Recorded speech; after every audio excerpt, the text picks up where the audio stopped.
Hello, everybody, and welcome to Friday's Market Update. We go over all the real estate news that we've heard all the week. We see all those listings out there. We talk to our clients. We talk to other real estate agents. We see those numbers. And so we want to bring them to you every single Friday for this week. So, Ryan, tell me, man, what have you been doing this week? Well, I can't get the song out of my head now that you started singing it. All we do is talk. And that's it. 80s Club, we're going to 80s Club tonight, right? 80s Club tonight, apparently. We're clubbing That's it. I mean, we're communicating nonstop with agents out there trying to set up showings, trying to get comps. I've got a listing, and I want to know what is that home in escrow around that house really in escrow for. So I'm trying to sweet talk the agent to let me know what offer they took, so I know what my home, my listing is most likely going to be able to appraise for, so I can properly negotiate with the offers we're getting and stuff like that. So that's it. That's all we do is talk. And the market is hot. It continues to be hot. And the big question that we keep getting is, how long is this going to last? And right now, we're starting to see numbers rise with COVID. Some people are worried that, hey, maybe we'll start to have more lockdowns again and things like that. Shelter in place might come back 2.0. But what we're seeing, the demand is out there. And that underlying current of people want to own their own home is not changing. It's not going anywhere. It's just, can they get that loan? And there are a lot of people that have jobs that are COVID proof. And that's what we've seen. That's what we've been working with. And so, if all of a sudden we go on lockdown, COVID, shelter in place 2.0, what are my expectations? My expectations are, that property I just offered on for a client that offers, it's only going to have 7. And we've got a little bit better shot at getting it. And I think that froth off the top is going to be gone, and we'll have an opportunity to get it. But right now, I don't really see on price. No. I think it's going to keep shooting to the moon, but I think it's going to continue to go up. And you guys are going to be very surprised, start to see what the numbers are over the next couple months. Price gains. Literally the only thing holding back price gains right now are appraisers, because they do not understand where this market is headed right now. And I've been told that certain appraisers have had directives from lenders to not give an increase of value over the last comp, and that is, artificially holding some of these prices. Yeah. So that catches me as conflict of interest, but it is what it is, and that's what's going on out there. Well, I mean, come on, let's be honest. Since this year began, the housing market has been COVID proof, protest proof, mask wars proof, presidential race proof, political proof. It's like Teflon Dawn. I mean, everything bounces off it and just keeps going up. I mean, and I get what you're saying, Ryan, is that that some lenders out there are holding back some appraisals, or at least getting ratcheting up.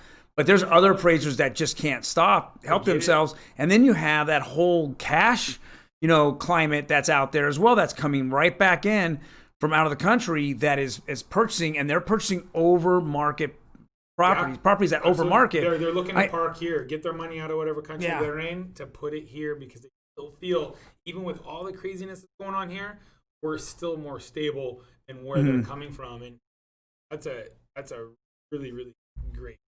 So what's in the news, Ryan? What's happening in the news this week? On it. So what, we've had a little bit of ups and downs. So I'm going to start with some of the downs we've seen, and that is that purchase apps. So those are mortgage applications for the purchase of a home are down for the first time in 10 weeks, a whopping 3%.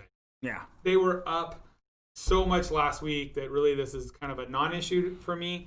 I kind of welcome this. Please just hold back some buyers from the market for a little bit. Can we get the buyers that are already in the market into homes first? And that's what, actually, you're exactly right, Ryan. That's what we're seeing.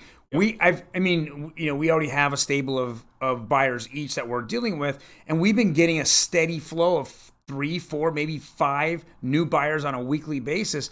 I actually like that, since the interest rates hit kind of another rock bottom, or just bounced off the bottom as they've been doing, skimming, right? They're skimming, Yep. You throw that rock on the lake, and that's what it's been doing, skimming off the bottom, right? it's been a refi boom again. It just keeps refi booming back, where everybody's put their, all their asset and income documentation and send it to their broker or loan officer, and they hold it until that one moment where it hits bottom again. It's bound to hit bottom, just skimming off the top, right? Yep. And bouncing off the bottom. So that's what I think happened last week, was that you had so many people just refining back in there. I know when I talked to some of my title reps, they're like, hey, man, he goes, we really covet purchase deals, but I mean, they're just getting beat up by how many, refis are coming in. And it's clogging the system, and it's holding back appraisals. And, that's what I was going to say when you were talking earlier about, and we were both talking about appraisers. The one good thing that has really come out of this market is, as appraisers are doing drive-by appraisals now, getting an FHA loan, and the property you're looking at purchasing might not have fully been approved for FHA before, chipping, peeling paint, some torn flooring, things like that. You have an opportunity now to get an FHA loan on that, because the appraiser is not inspecting the inside and outside of that property, person. So they're asking for the listing agent for some photos of the rooms. Well, good iPhone photo, not the clearest, 360, virtual tour photo. Boom, here's a photo of a room. Here's a photo of all the smoke detectors. Here's a photo of the water heater showing the strappings and bracings in place. And you're off to the races. And it's actually been very beneficial to, first-time home buyers who are just trying to gain. This is really what it's about. It's ownership and wealth through home ownership. You can't even get to the game because those lower-ended, the entry-level, price homes were only able to get scooped up by investors. Then the investors, those with the money, continue to grow that money, and you've got people that are trying to get into the game that just can't get into the game. You know what? Right now they can. Do they have to fight? Yes. You're going to be up against multiple offers. You got to come in hard. You got to give it your all, and you got to be relentless. But you got an opportunity that you didn't have 3 months ago. If you were getting some of these non-habitable properties and you're trying to do FHA loan, it wasn't going to fly. But I've had sellers that are absolutely willing to work with us and our FHA buyers on properties now, because they know that the appraisal is not going to be a hurdle in that deal. So keep that in mind. It is definitely going to be so $9,600. Boom. The average amount of homeowners gain in equity this past year. That's nationwide. So that's kind of crazy if you think about it. It really is. Right? I mean, obviously, people out here that are in $700,000-$800,000 homes, that means nothing to them. And then you look at people that are in $400,000 homes. Hey, it's already gone up, several percent. And then you look at someone, back east that's in $150,000 home, their medium home prices are $180,000, $190,000. That's a big deal, right? Well, you know what? Let's be honest. This is a huge deal, because a year ago, everybody's saying, 2020 recession, 2020 recession. That's all I heard. Hey, we are here. We're in a recession. Let's not kid about it. But they were saying that price appreciation would be stopping. It would drop. Yeah. That has absolutely not happened. Like Troy mentioned, we've got clients in 60-day escrows who have equity while they're in escrow. He's got a 30-day escrow where they entered it to where they exited the property. There was a closed comp that went up so much to that house that they went from, how much were they putting down? So we got him into escrow at $280,000 on a townhome in Chino, and I had another client while they were in escrow. I had another client that asked me, "Hey Troy, do you have any 1 or 2 bedrooms that were pretty clean, a good clean community?" I said, "Yes. Let's go back and let me go see if I got any properties that are model matches in that Chino community." And I look back at 298. I'm like, okay, well, wow, that went up a lot. We turned around and she goes, "Let's go see it." So then I kind of try to set that up with the agent, and it goes, "Sorry, we just accepted an offer, full price."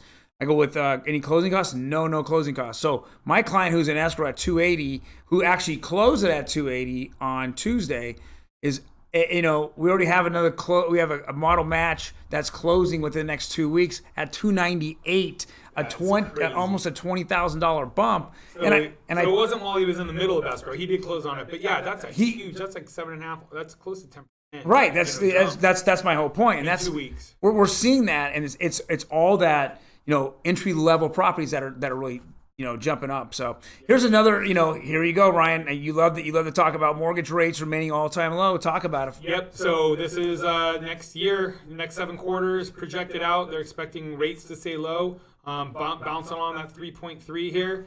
Also, they're expecting housing starts, which last year was about 1.2 million, I believe it was. Yeah. They're looking at this year, it's dropping to about 1 million for the next 3 quarters, and before it gets back to normal. So we're in the middle of a housing shortage, and there's going to be a shortage of new home builds coming down the pipe, according to MBA. That's nationwide, by the way. Not here in Southern California. It's not like that at all. Yep. They're built like crazy. More, good news. People were expecting that renters are going to not be paying their rent. Here are the numbers. This is based on 11.5 million apartment units in April and 11.4 million units in May. So in 2019, April, there was 97.7% payment rate. And in May of 19, 96.6%. So this April, we shaved off 3%. So it went to 94.6%. 3% more people out of 11.5 million apartments stopped paying their rent. During COVID. And in May, it's almost back. So let's see what's going on in June. June's not over yet, but we have the numbers week to week. So April, May, and June, the 6th is the red. So majority of people, a little bit over 80%, actually pay within that first week like they're supposed to. But then you got the stragglers rolling in. What I care about is June here. Let's look at June. June of 2019, 92% of the apartment owners had paid their rent by the 20th. Apartment renters, yeah. Yeah. And this June, we're at the exact same number on the exact date. So what we're seeing as renters are absolutely catching back up. Well, yeah. I mean, it just keeps going back to fake news. Yep. Fake news. I mean, on Forbearances, fake news or skewed news to manipulate what you're thinking about what's happening in the market. And that's another great graph. Yep. Sales of new homes spike in May on low rates, and so that's new construction home. They were very worried about housing starts. Now, if you watched our Instagram yesterday, went out to a new home builder. The first phase was sold out on paper alone. They finally opened the models. There was Crazy. a line down the street of cars. People were blowing up those models. And the second phase had sold out to people on the interest list. It was only those top 6 out of 6 people who got them. Yeah. So that was very interesting. Like I said, talk. We were talking to another agent, a very good friend of ours at CrossFit, and he handles a little more of the luxury market. And he said, Ryan, we've got cash buyers over $2 million flooding our local market right now. Yeah. Really crazy. Said the market Crazy. for over $1 million home right now is up over 113%. And so that was very interesting. And here we are, we're seeing that the luxury market is bouncing back. That was one of the things we've talked about, this bifurcated market, that the entry level and first 2 move up tiers were going to stay hot. We really didn't expect the luxury market to perform well at all this entire year. And I believe that now that the stock market's bounced back, they didn't necessarily need that money to buy a home, but they just wanted that cushion as a safety net. In this conversation, it looks like that was a big indicator. An indicator was the stock market bouncing back really helps make the luxury buyer feel a little bit more. Well, it's funny, bounce back, NASDAQ's all-time high. I mean, how can the NASDAQ be at the all-time high during a pandemic? I mean, that in itself tells you the resilience of the U.S. economy. Yeah, you don't bet it against the U.S. economy when it comes. Mortgage lending will surge to a 14-year high this year, MBA says, and that just it. Yep. So low rates should push lending to 0.85 trillion. Well, here's my number. When people come to me, and actually the amount of people coming to me and even asking about bank-owned or REO properties is just dwindled to nothing now. Last couple weeks, I haven't heard nothing. But before that, I kept hearing people say, oh, my God, forbearances, we're going to go crash, market crash. Guys, there's no REO. It keeps going down 10% every week. It's going down. I don't even, at this point, you kind of question the 202 people that are active on the market right now. What's going on? How is it not sold I yet? mean, not only is it house not sold, but if you're getting foreclosed on, you had to have equity because we're just going up, right? So I mean, it must have been some kind of hardship that the house just was unattended, or you don't have heirs or anyone else that's there. But either way, we're continuing seeing it. We're going to be very interested to see if we can break that 200 mark. If we break that 200 mark, guys, we are as far away from an REO market as we've ever been, right? Ever been. So just keep that in mind. You look at the forbearances. Had a client ask us about forbearances today. 8% of those forbearances had low equity, less than 10%. Let's still sell a home if you got, let's call it 5%. You'll find an agent who will list that. You got a percent in closing costs. You're out of that home. And with the market on fire right now, if somebody's in a forbearance and decide, hey, we need to get out, you should absolutely right away. Over cash in pocket. 90% have cash in pocket. This is not 2007-8 where nobody had equity and everybody just walked away. People have equity. Different. That's why you so low. Oh, this one got out of place. This was new home builds. The demand for new home builders jumped 16.6% from April to May, which was 13% more than they thought. Those are, like we talking about, those are huge numbers. People can't find inventory on the shelves. So what are they doing? They're going to a builder. And the problem is with COVID, the builders are all behind. Sometimes I think that all this is political crap. You cannot be off by 16%. That is embarrassing. It is. It's completely embarrassing. How is the media just crushing real estate in April and then going back and saying, well, we were only off by 16.6%?